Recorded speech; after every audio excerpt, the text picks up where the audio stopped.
Tara inom, libre ko.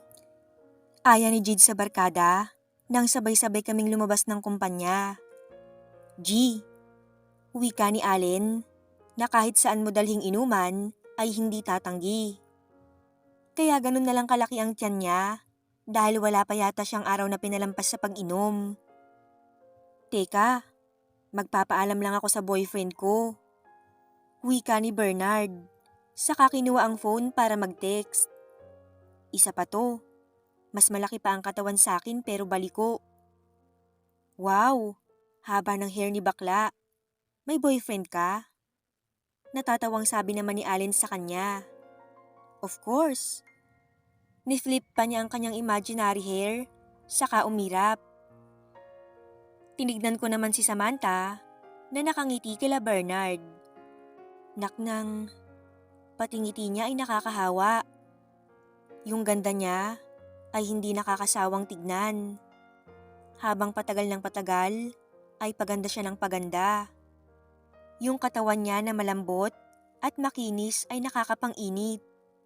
Mahahalata mo sa kanyang pananamit na may hubog ang katawan niya. Ikaw, Sam, gusto mong sumama? Tanong sa kanya ni Bernard. Siyempre sasama yan. Sagot naman ni Jade sa kanya. Hindi pwedeng hindi siya sumama. Malulungkot ako. Banat pa niya. Ito talagang tomboy na to. Pati barkada niya gustong patusin. Naiirita talaga ako kapag lumalapit si Jade kay Sam. Halata kasing type niya to at pinopormahan. Wala siyang pake kahit na may boyfriend si Sam. Dahilan pa niya ay hindi daw sila bagay ng boyfriend dito dahil minamanipula nito si Sam. Which is, totoo naman. Kaya iritable rin ako sa boyfriend niya. Halata namang nasasakal siya pero ayaw pa niyang i-break. Siguro dahil mahal niya. Hay nako, ano pa bang pakialam ko doon? Katawan niya lang naman ang gusto ko. Yun lang ang habol ko. Gusto ko siyang matikman, kaya ganito na lamang siguro ang nararamdaman ko. Ang tagal ko na kasi siyang pinagpapantasyahan. Sumali pa ako sa barkada nila para lang mapalapit sa kanya. Ikaw, Theo, sasama ka? Tumingin silang lahat sa akin. Maging si Sam na napaka-inosente ng tingin. Iniwas ko agad sa kanya ang tingin at tinignan si Allen. Oo naman. Ngumiti ako, saka ako inakbayan ni Allen. Nauna kaming naglakad, papunta sa kotse ko. Sumunod naman sila Sam. Habang nasa biyahe, ay excited silang lahat. Nagkakantahan kahit na hindi magaganda ang boses. Si Sam ay tahimik lang at nakatingin sa dinaraanan namin. Pumasok kami sa isang club nang makarating. Umorder agad ang mga loko ng alak. Cheers! Itinaas ni Allen ang kanyang alak. Ganon din ang ginawa ko nang itaas nila ang kanilang mga baso. Napangiti ako nang mapansing nag-e-enjoy si Sam. Ilang minuto pa kaming uminom nang maramdaman ko na ang epekto ng alak sa akin. Wow, tara magsayaw. Sigaw ni Allen na halatang tinamaan na rin. Natawa kami nang lapitan niya ang kung sino-sinong babae. Niyayaya niyang magsayaw pero tinatanggihan siya. Napatingin akong muli kay Sam. Namumungay na ang kanyang mga mata habang nakatingin kay Bernard. Ayaw mo talagang sumayaw? Tanong ng bakla sa kanya. Ngumiti lang siya saka umiling. Napakatahimik talaga niya. Akala ko noong una, maingay siya at masigla kapag kasama ang mga kaibigan niya. Halata kasi ang pagkamahinhin at pagkamahiyain niya kapag nakikisalamuha sa ibang tao. Pero nang mapasali ako sa barkada nila, ay ganun na pala talaga siya. Sabi ng iba, patagong malandi siya dahil hindi siya nawawalan ng boyfriend. Usap-usapan siya sa mga babae sa kumpanya. Halata namang naiinggit sila. Kaya kung ano-ano na lang ang pinagsasasabi sa kanya. Well, sino ba naman kasi ang hindi maiinggit sa kanya? Napakaganda niya. Kahit sinong lalaki mabibighani sa kanya. Katulad na lang ng mga lalaki sa pinagtatrabahuhan namin. Hinihiling pa nga yata nila na mag-break na kaagad sila ng boyfriend niya para makapanligaw ang mga ito sa kanya. Tara Jade, sa dance floor tayo sumayaw. Maraming chicks doon. Aya naman ni Bernard sa kanya. Kayo na lang ni Alin. Dito na lang ako. Babantayan ko si Sam. Mahirap na. Baka itakas siya ng mga lalaking nakaabang. Tanggi nito, saka umakbay sa likuran ni Sam. Iritable na naman tuloy ako habang nakatingin sa kanya. Akala siguro niya ay papatusin siya ni Sam. Sigurado naman akong hindi masisihan si Sam sa kanya.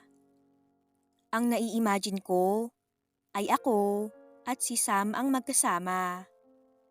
Kaming dalawa sa kama ko o kaming dalawa sa kama niya. Kahit saan nga ay payag ako. Basta siya ang kasama ko. Sumama ka na. Nandito naman ako. Wika ko saka lumapit. Oo nga, para kang tanga. Pumuporma ka pa dyan. Hindi ka papatulan yan. Maarting wika ni Bernard, saka hinila si Jade. Walang nagawa si Jade, kundi magpahila. Dahil kahit paano, ay mas malakas pa rin si Bernard kahit malambot ang galaw niya. Hindi ba magagalit ang boyfriend mo? Tanong ko kay Sam. Sa totoo lang, ay ngayon lang ako nagkalakas ng loob na kausapin si Sam. Siguro, epekto na rin ng alak kaya ganun. Sa tuwing magsasama o magkikita kasi kami, ay ngitian lang. Hindi kami nag-uusap. Siyempre, nahihiya ako. Baka maramdaman niya na iba pala ang pakay ko. Iba ang gusto kong makuha, kaya as much as possible, ay medyo dinidistansya ko ang sarili ko. Wala naman akong gusto sa kanya. Gusto ko lang ma-experience ang katawan niya. Gusto kong marinig kung gaano siya kaingay sa kama. Gusto kong makita ang facial expression niya habang ginagawa namin yon ng magkasama. Kung wild ba siya pagdating sa kama o ganito pa rin siya kahinhin kapag nangyari yon. Iniisip ko pa lang, nagagalit na yung kaibigan ko sa baba. Hindi naman niya alam. Wika niya habang natatawa. Pati pagtawa niya ay masarap sa pandinig. Hindi na ulit kami nag-usap pa. Siguro dahil kahit lasing kami ay nandoon pa rin ang hiya. Maya-maya pa ay nagyaya ng umuwi si Alin. Una kong hinatid sila Bernard at Sam. Sumunod si Jade at Alin.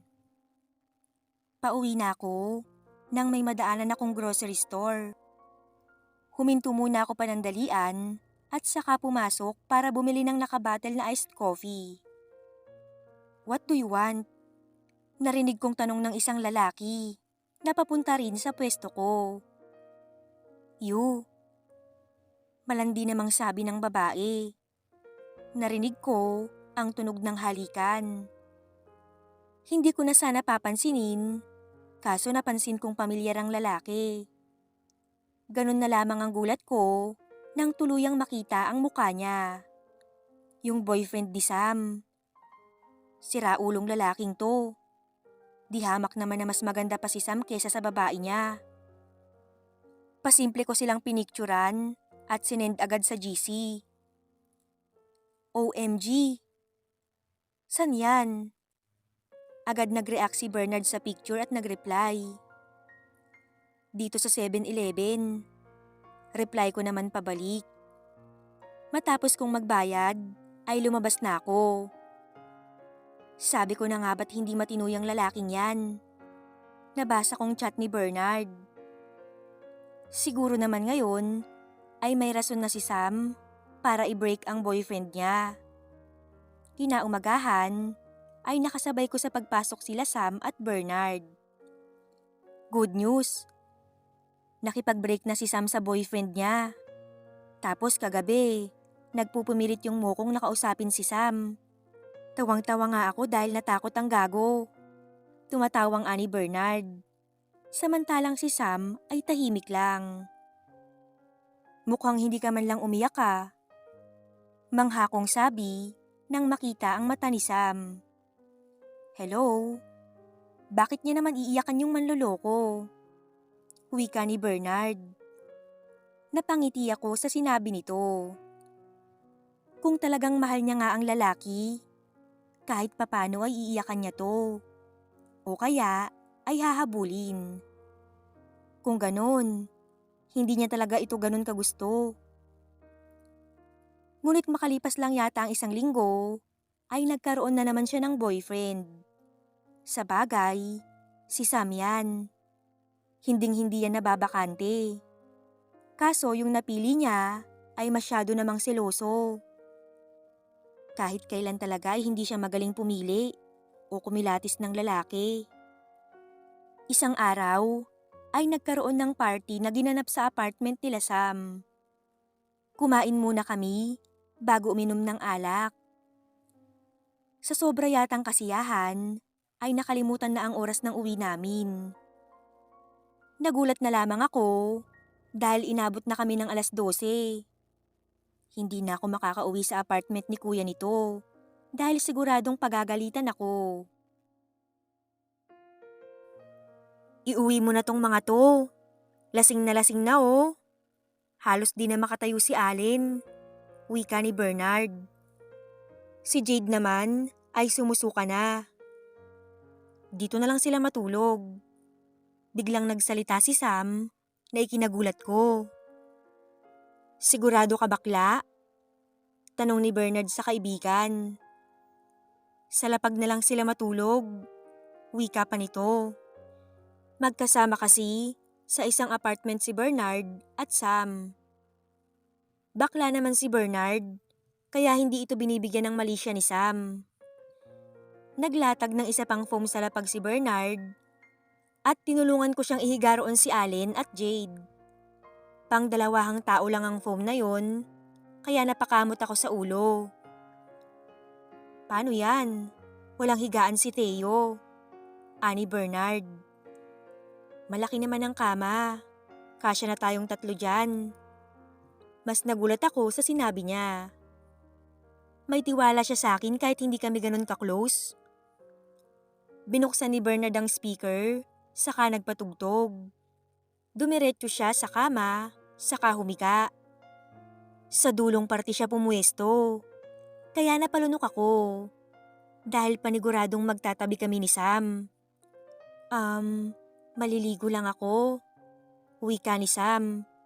Saka mabilis na dumiretso sa banyo. Ako naman ay pinagpawisan na at kinabahan dahil kaya ko bang magpigil. Naririnig ko na ang mga hilik nila Bernard, maging nila Allen at Jade. Pumikit ako nang marinig ko ang paglabas ni Sam sa banyo. Naglakad siya at pinatay ang ilaw. Naramdaman ko ang mainit niyang pagtabi sa akin, kaya mas dumagundong sa kaba ang dibdib ko.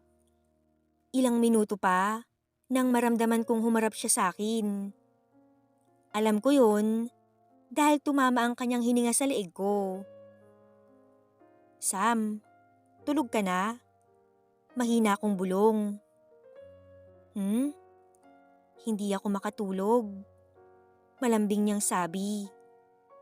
Kinapa ko ang kama niya, ngunit hita niya ang nakapako. Sorry. Hinahanap ko kasi yung kamay mo. Nauutal na sambit ko. Pumikit ako ng mariin. Baka nagalit siya sa akin. I know exactly what you want. Wika niya sa akin. Natahimik ako at napalunok. Hindi ko yun inaasahan. Pwede mo akong halikan. Sabi pa niya, kaya hindi na rin ako nakapagpigil pa. In fairness, ay magaling naman siya sa ginagawa. Sabi ko sa isip ko, ay tikim lang, pero napalalim yata. Parang may hinahanap na yung mga kamay ko. At paniguradong kapag gumalaw kami, ay magigising si Bernard kahit na malakas ang hilik niya. Naramdaman kong umalis si Sam sa kama. Dito na lang tayo sa lapag. Hindi ko lubos maisip na may mangyayari talaga sa amin ng gabing yun. At halos hindi ko yun makalimutan. Yun nga lang, matapos may mangyari sa amin ni Sam, ay mas lalo yata siyang dumistansya sa akin. Naging malamig din ang kanyang pakikitungo sa akin. Kaya naman naglakas loob na rin akong kausapin siya. May problema ba tayo, Sam? Maingat kong tanong nang magkaroon ako ng pagkakataon para kausapin siya. May tayo ba? Malamig niyang wika habang kinukutkot niya ang kanyang phone. Hindi niya magawang tumingin sa akin, kaya nakaramdam ako ng iritasyon. Wala. Pero yung nangyari sa atin. Nagsalita si Sam bago ko pa naituloy ang sasabihin ko. Kalimutan mo na yun. Wala lang yun. Sagot niya pabalik. Parang sinuntok ang dibdib ko sa sinabi niya. Kaya mong kalimutan yun? Napalakas ang boses ko sa labis na inis. Oo. Pareho nating gustong ma-experience yun. Kaya wag kang ngang magmalinis dyan na akala mo may feelings ka sa akin kaya mo ginawa yun. Wika niya at tinalikuran ako. Sinubukan ko pa siyang kausapin ng mga sumunod na araw, pero ayaw niya talaga. Magkaaway kayo ni Sam? Tanong ni Bernard, dahil kahit sila ay nakakahalata na rin. Pinapayuhan ko lang siya na hiwalayan na ang boyfriend niya. Tapos ganyan na siya. Nagkibit balikat ako para umepekto ang pagsisinungaling ko. Ayoko namang malaman nila na may nangyari sa amin kaya kami ganito. Himala yata at nagalit siya. Nagtataka namang wika nila. Ilang linggo pa ang lumipas nang mabalitaan ko na lang na umalis na si Sam sa kumpanya. Kasabay noon ay tinawagan na rin ako ng nanay ko sa probinsya. Pinapauwi ako dahil na aksidente raw ang tatay. May plano pa sana akong hanapin si Sam kung hindi lang talaga nagkaproblema sa bahay. Nang makauwi sa probinsya, ay doon na ako naghanap ng panibagong trabaho. Naisip ko kasi na kapag bumalik pa ako doon, ay maaalala ko lang si Sam. Dito ko lang kasi napagtanto kung ano talaga ang nararamdaman ko para sa kanya. Hindi lang ang katawan niya ang gusto ko, kundi pati ang kanyang puso. Ang tanga ko lang dahil huli na nang ma-realize ko yun. Hindi ka man lang ba naman nakahanap ng nobya doon? Tanong ni nanay habang naghahanda ng pagkain. Hindi po eh. Dismayado kong sabi nang maalala na naman si Sam. Yung apo ko na lang sa'yo ang hinihintay ko. Aba, galaw-galaw. Natatawang biro ni nanay. Nanay talaga pala biro. Wika ko na lang habang tumatawa. Kung gusto mo naman, may irereto ako sa'yo. Teacher yon at palaging dumadaan sa bayan para bumili ng paninda ko. Balita ko ay teacher siya ng pamangkin mo. Hindi po ako interesado. Sagot ko agad. Aba, maganda yun. Single pa. Pero may anak nga lang. Habang nagsasalita si nanay, ay napaisip ako. Hindi ako interesado kung hindi yun si Sam. Ilang taon na rin mula nang huli kaming magkita. Hindi ko siya makalimutan. Kahit subukan kong manligaw ng iba, ay hinahanap ko palagi yung ganong ugali niya. Yung amoy niya at yung ngiti niya na nakakahawa. Walang ibang nakakagawa nun kundi siya lang. Kinaumagahan ay tinulungan ko munang mag-ayos ng mga paninda si nanay bago ako pumasok sa trabaho. Dito ka muna, nak. Hintayin natin si ma'am. Ipapakilala kita. Napakamot ako ng ulo dahil sa sinabi ni nanay. Nay naman, sa susunod na lang malilate na ako.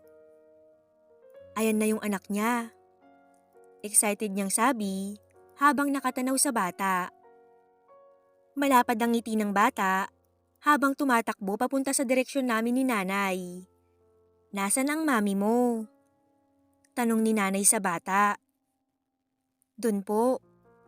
Turo ng bata sa pinanggalingan niya kanina. Ito nga pala si Tito Teo, anak ni Lola. Ani nanay sa bata, kaya tinignan ako nito. Hindi ko naman mapigilang hindi ngumiti sa kakyutan nitong taglay. Hello Tito. Maliit na boses na bati niya. Ayan na ang mami mo. Mas na-excite si nanay nang banggitin nito. Unti-unting nawala ang ngiti ko nang masilayan ang muka ng taong ang tagal kong hinintay. Nang makalapit na siya ng tuluyan sa amin, ay doon niya lang ako napansin.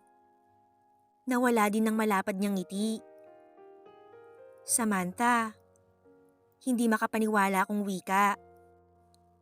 Kilala mo siya, Teo? Nagtatakang tanong ni nanay. Kilala, nay.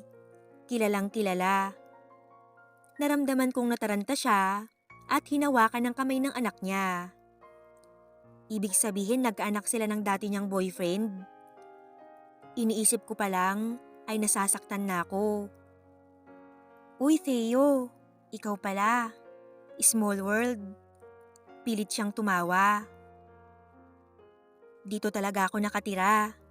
Ikaw, hindi ko inaasahang nandito ka lang din pala. Wika ko sa kanya. Ah, oo. Noong nakapasa kasi ako sa LET, pinapunta ako ng auntie ko dito. Dito na lang daw ako mag-apply para may kasama yung pinsan ko. Sagot niya. May anak ka na pala. May panghihinayang sa boses ko. Oo. Maikli at utal na sagot niya. Sige po, una na kami. Nagmamadali niyang sabi, saka kinuha na ang anak para makaalis. Magkakilala pala kayo. Bakit hindi na lang siya ang ligawan mo? Tanong ni nanay na hindi ko pinansin. Ngayong nandito na rin siya, ay hindi ko na palalampasin ang pagkakataon.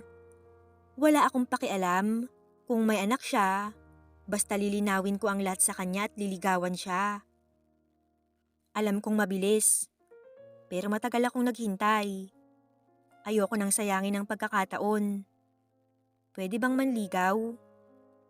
Nagulat si Sam dahil doon ko pa siya tinanong sa office niya. Dahan-dahan siyang tumango bilang sagot. Halos tumalon naman ako sa saya. Ilang buwan ko din siyang niligawan hanggang sasagutin niya ako. Gusto ko sanang formal na ipakilala sa iyo si Andy. Nandito kami ngayon sa isang resto, malapit lang sa kanila. Napag-usapan kasi naming mag-date at wag munang isama si Andy, yung anak niya. Hindi ko alam, pero nakaramdam ako ng kaba. Ngayon din kasi ako magpo-propose sa kanya. Hindi si Alvin ang ama niya. Tukoy niya sa dati niyang boyfriend. Naguluhan ako. Kung ganun, sino? Nagkaroon pa ba ulit siya ng boyfriend? Remember noong may nangyari sa atin? Nagbunga. Ikaw ang ama ni Andy. Nagulat ako. Ngunit naiyak ako sa tuwa dahil sa sinabi niya. Hindi ko na rin pinatagal at nag-propose na rin ako sa kanya. Ngayon ay masaya na kami at bumubuo pa ng pamilya. Masayang masaya naman si nanay. Hindi raw siya makapaniwala na apo niya si Andy. Hindi na sayang ang matagal kong paghihintay.